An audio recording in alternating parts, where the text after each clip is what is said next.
welcome to Exceptional Family TV. Today I am going to show you some massage techniques, and I'm going to use Zachary and his little body to show you how I work on him. So I'm a certified massage therapist. I've been trained for 11 years. I was just amazed once I had Zachary that I was blessed with this career, that this was something that I love and enjoy doing, and that I could help my son so much by knowing the body and working with him on a regular basis.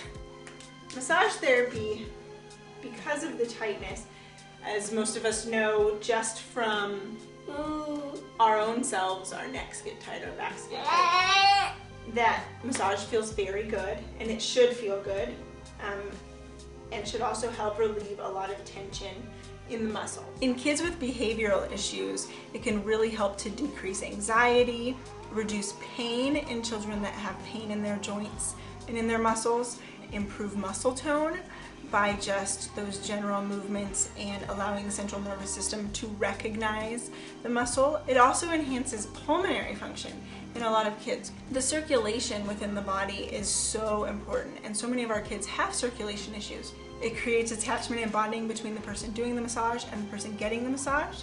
And just stress reduction. Our kids do so much in their little lives that the stress that comes with that on their bodies, on their minds, it can just be absolutely relaxing and give them a really great overall sense of well-being. Whatever lotion you have, whatever you like to use is good, and just cover the leg. I typically start with the actual quad and just rub your hand over the top of it. And the muscle is very large, and so the muscle is going to be the entire front and outside of his leg. So I'm going to take just the whole grip of my hand and move it all around, moving in an upward motion. When you do massage, you typically want to move upward towards the heart just to help with circulation. And if you go right along here, it's called your IT band. And if you just move straight up along the IT band, to do the inside of the leg, if you just, the same way you were doing the outside of the leg, come to the inside of the leg and just push down. So I'm going to do some hamstring from the front. Always make sure you have enough lotion so it's not uncomfortable, so that your hand glides easily. What I'm going to do is start right behind the back of the knee and take my hand and just push into the muscle just slightly, just a little bit, and then just follow that muscle all the way down. And I just do that 10 to 15 times just to get that muscle really relaxed.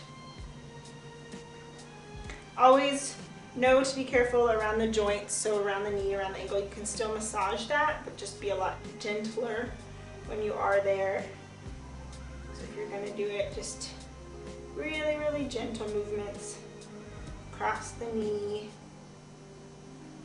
And we move to the calf. And in the calf, same general motions, moving upward always. This one's actually pretty easy, that if you start right at the ankle and then pull upward,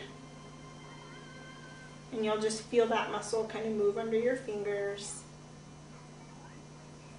Really broad, big strokes. You can go up the side of the lower leg,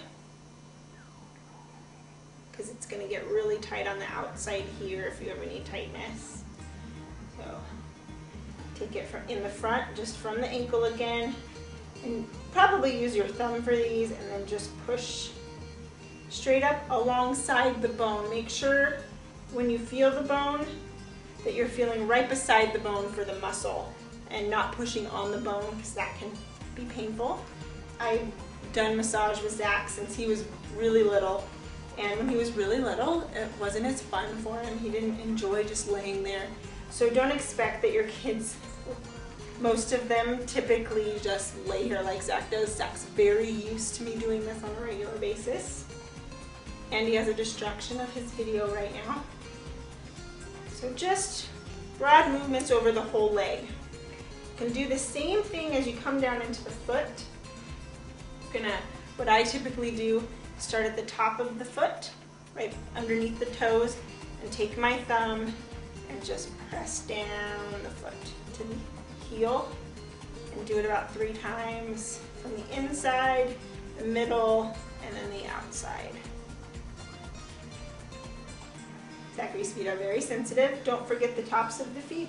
And this you need to be more gentle because there are just so many bones in the foot. So just take your fingers and gently move across the top of the foot.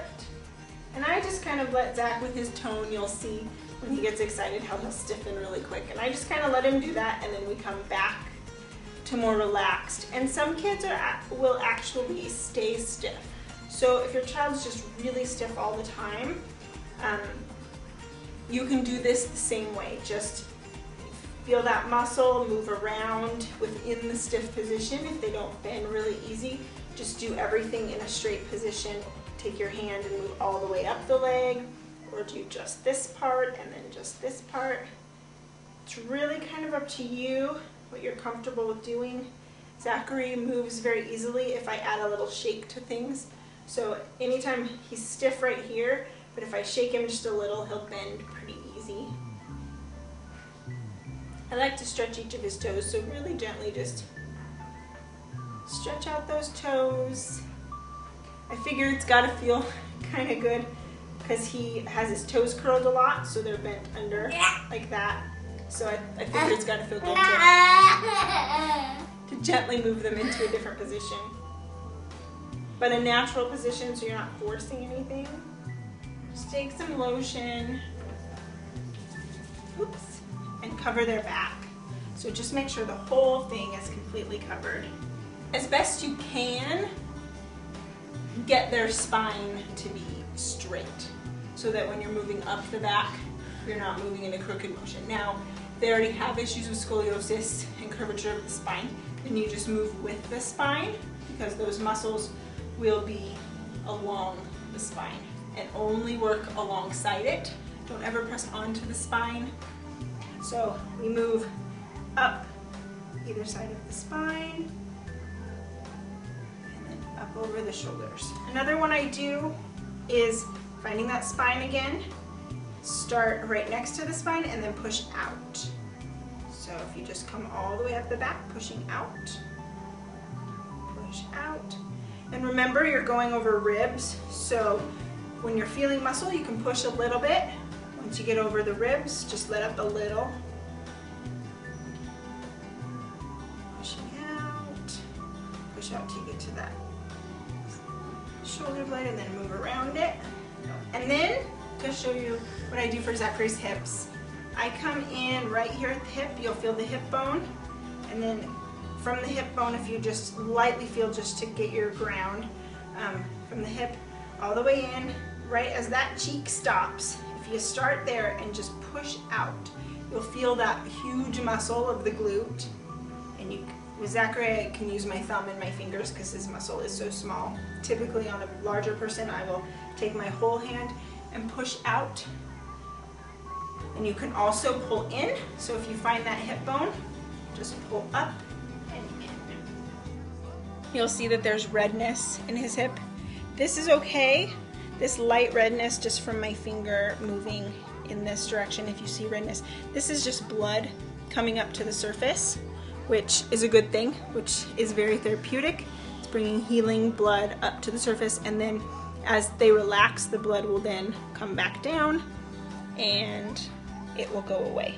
There are so many ways that massage can help a really wide variety of people. Zachary has spasticity, so his muscles are very tight, so it can help him. If they're very loose and floppy, it's still a very relaxing thing for them. Our kids, just because they're small doesn't mean that their bodies aren't going to hold on to stress. The skin is your largest organ in your body. It has sensory input coming from everywhere, that if you just try a variety of techniques with them, either very stable, constant pressure, or a light pressure, or a deep pressure, whatever it is that they need, it can be a really good, calming, relaxing thing for anyone.